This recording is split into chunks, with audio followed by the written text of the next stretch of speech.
Glenara Bates, a 2-year-old girl who leaves behind a horrific legacy. When her tiny, lifeless body was taken to Children's Hospital, she weighed only half the weight of a normal child her age. Her body covered with wounds too numerous for the coroner to even count. It's devastating for all of us. For the first time since Glenara's death in March, the head of the Hamilton County Department of Jobs and Family Services is speaking out. What do you say with people listening now? Well, I think this is a good chance, for us to talk about how can we as a community come together and meet the needs of the children of this community. In Glenara's case, she'd been taken from her mother, Andrea Bradley's care in February of 2013. Her 4 siblings had also been removed, citing a history of abuse and mental illness. But in August of that same year, the children were reunified with their mom, who lived with Glenara's father, Glenn Bates. Just over 6 months later, Glenara was dead.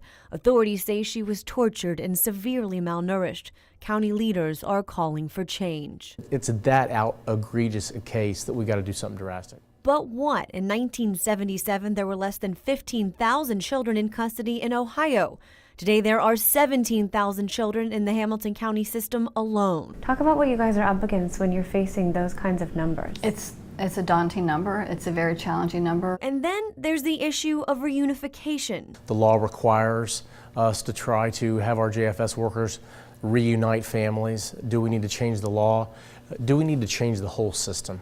In Glenara's case, her mom regained custody after she completed a substance abuse program, parenting education course, and had clean mental health and drug screenings.